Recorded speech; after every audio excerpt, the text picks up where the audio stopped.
Hello, my little story explorers, and welcome to our magical corner of tales. Are you ready for a brand new adventure? Today, we're going to meet a very special, very tiny, and very brave friend. His name is Papoi, and he's a spider with a big dream. Deep in a lush, green garden, filled with buzzing bees and fluttering butterflies, lived a tiny spider named Papoi. Papoi wasn't like the other spiders, who were happy spinning their webs in quiet corners. Oh no, Papoi had an adventurous heart. Every morning, he would look up, past the tallest sunflowers and the shiniest dewdrops, at something that reached all the way to the clouds. It was a big, winding water spout on the side of the gardener's cottage. Wow, Papoi would whisper to himself, his 8 little eyes wide with wonder. That's the tallest mountain in the whole world. I bet the view from the top is amazing.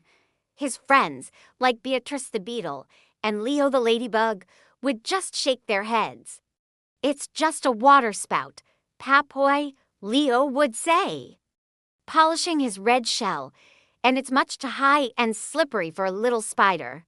But Papoi's dream was bigger than their doubts. He wanted to see the world from above, to feel the breeze on his face, and to prove that even a tiny spider could do big things.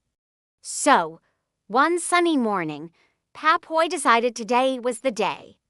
He did a few little stretches with his 8 legs, took a deep, brave breath, and started his great climb.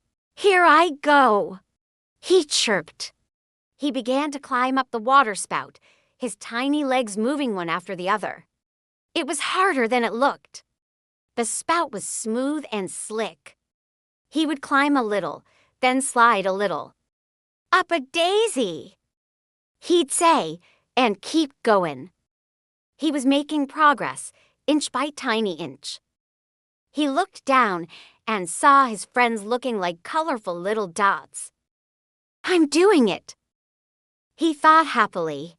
As he climbed higher and higher, the world below looked like a beautiful green and yellow patchwork quilt. He could see the whole garden. But just as he was getting close to the top, the sky began to change. The bright, happy sun hid behind a big, puffy gray cloud. Oh! A little drop of water went pitter-patter right next to him.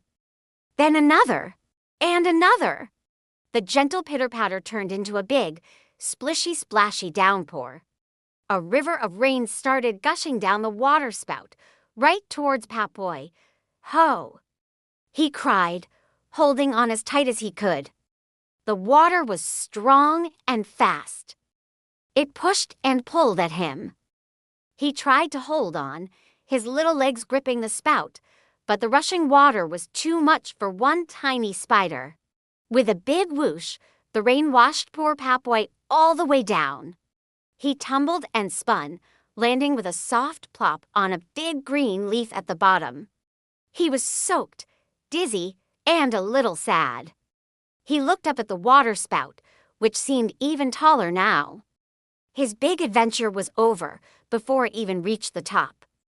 His friends rushed over. "Oh, Papoi, are you okay?" chirped Beatrice the beetle. "That was a big fall," said Leo the ladybug, helping him dry his furry little back. Papoi sighed a soggy sigh. "I almost made it," he said quietly, but the rain was too strong. He felt his adventurous spirit shrink just a little. Maybe they were right.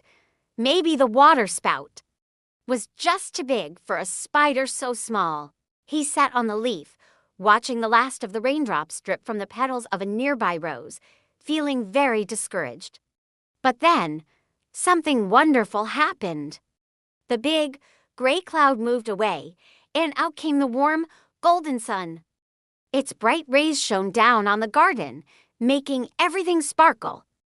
The sunbeams dried up all the rain on the ground, on the flowers, and on Papoi's little back.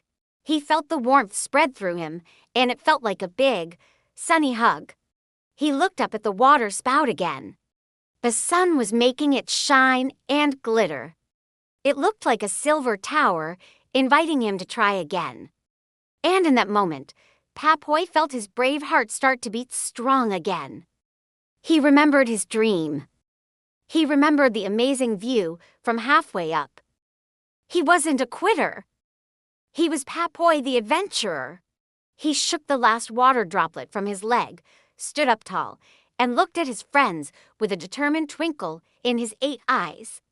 "The sun is out," he declared. "And I'm not giving up." His friends cheered for him, their doubts washed away just like the rain. So, the itsy-bitsy spider, our brave Papoi, started to climb up the spout again. This time, he was even more careful. He remembered the slippery spots and found better places to put his feet. He climbed and climbed, feeling stronger with every step. The sun was shining on his back, encouraging him to keep going. He climbed past the spot where the rain had washed him away and kept going higher and higher. He didn't look down. He just kept his eyes on the prize, the very top of the water spout. Finally, with one last little pull, he did it. He was at the top. "I made it. I'm here," he shouted with joy. And the view? Oh, it was more wonderful than he had ever dreamed. He could see the whole garden, the gardener's cottage with its bright red roof, the fields beyond, and even a little shimmering pond in the distance. The world was so big and beautiful. He felt like the king of the world, sitting on his silver mountain. He had faced the rain, and he had won. He learned that it's okay to fall down, as long as you have the courage to get back up and try again. Papoi waved his little legs to his friends below, who were cheering and waving back. He knew he would have many more adventures, but this one, his very first big climb, would always be the most special. He stayed up there until the sun began to set, painting the sky in colors of orange and pink. He was a small spider, but he had a very big and brave heart. And he knew, no matter what challenges came his way, he would always be ready to climb. And that, my dear friends, is the story of Papoi, the itsy-bitsy spider who never gave up. I hope you loved his adventure as much as I did. Remember, just like Papoi, even when things get tough, it's important to be brave, get back up, and try again. You are capable of amazing things. Thank you so much for joining our story time today. If you had fun, don't forget to hit that like button and subscribe for more wonderful tales. We'll see you next time for another adventure. Bye-bye.